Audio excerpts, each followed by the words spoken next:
Bideo honetan, zure enpresa orria Facebooken konfiguratzen erakutsiko dizugu. Enpresa orri bat sortzeko, lehenik eta behin, profil pertsonal bat izan behar duzu Facebooken. Zure Facebookeko profil pertsonaleko informazioa ez da agertuko zure orrian, non eta ez duzun zuk partekatzen. Hasteko, ikus dezagun nola sortu profil pertsonal bat Facebooken. Lehenik eta behin, facebook.com webgunean sartuko gara eta crear nueva cuenta sakatuko dugu. Ondoren, eskatzen zaizkigun eremuak beteko ditugu banan-banan. Mugikor zenbakia edo helbide elektronikoa jartzeko eskatuko digu. Helbide elektronikoa erabiltzea gomendatzen da. Jarraian, helbide elektroniko hori egiaztatzea eskatuko digu. Beraz, berriz sartu beharko dugu. Hori eta gero, pasahitz berria jarri beharko dugu. Komeni da gogoratuko dugun pasahitz bat jartzea. Jaiotza data jarriko dugu eta generoa aukeratuko dugu. Jarraian, registrarte sakatuko dugu. Aurrerago, gure profil profesionala osatu ahalko dugu. Hau da, irudi pertsonal bat, azal bat, eta nahi beste datu jarri ahalko ditugu. Jakinarazten digu gure kontua berresteko eman beharreko urratsak adieraziko zaizkigula.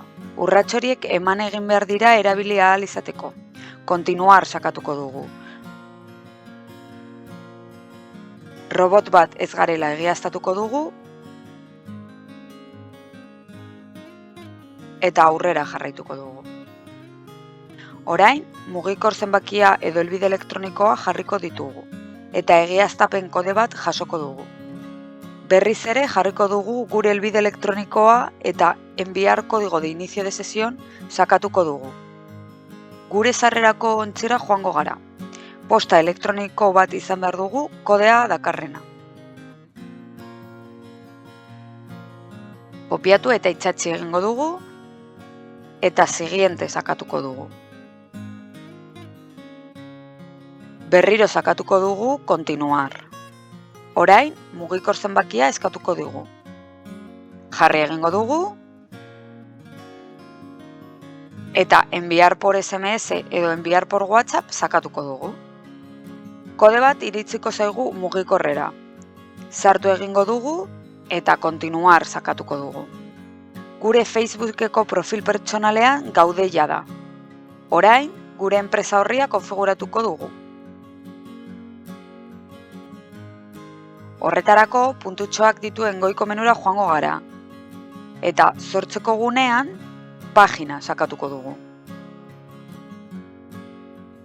Orain, pizkanaka, datuak betetzen joango gara. Lehendabizi, nombre de la página, gure enpresaren izena jarriko dugu hor. Kategoria atalean, gure enpresak zer sektore edo arlotan diharduen jarriko dugu. Esate baterako, nekazaritza. Presentazion atalean, gure enpresak zer egiten duen deskribatuko dugu labur.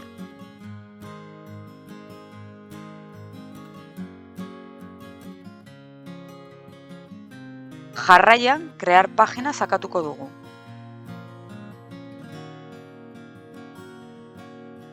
Sortu dugu gure enpresa orria eta joan gaitezke gehitzen harremanetarako datuak.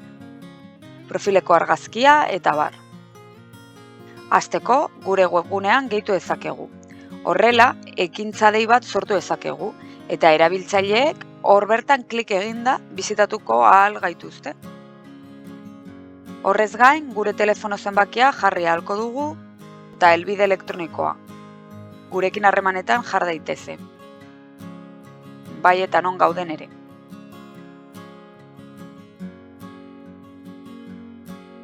Ordutegia adieraz dezakegu halaber. Marka daitezke ez bagabiltza lanean. Beti irekitzen dugun, 24 orduetan edo ordu jakinetan irekitzen dugun. Egunez egun zein egunetan irekitzen dugun marka dezakegu. Guk ez entretenitzeko siempre abierto markatuko dugu. Orain, profileko eta azaleko argazkiak gehi ditzakegu. Gure enpresa ondoen irudikatzen duten argazkiak aukeratzen saiatuko gara. Negozio askok beren logotipoa jartzen dute profileko argazki moduan. Azaleko argazkia zure dendaren, zure produktuen edo bereizgarri duzun zerbaiten argazkia izan daiteke. Kontuan izan irudiaren neurria. Dena dela, aukeratu ondoren ere, doitu ahal izango dugu hobeto ikusdari. Argazkiak aukeratu ondoren, ziurtatu behar dugu responsive diseinuak ondo funtzionatzen duela, goialdeko eskuinaldean klik eginda. Horrek izan nahi du, diseinua eta argazkiak ondo ikusten direla bai ordenagailuan, bai mugikorrerako bertsioan. Siguiente sakatuko dugu eta orain WhatsApp gure orrira konektatzeko aukera izango dugu. Nahi badugu, gure telefono zenbakia jarriko dugu. Bestela, omitir sakatuko dugu. Urrats horiek aurrerago ere egin ahalko ditu. Gure orriaren audientzia bat sortu ezakegu orain gainera. Alegia, lagunak gure orriarekin konektatzera eta hura ezagutzera anima ditzakegu.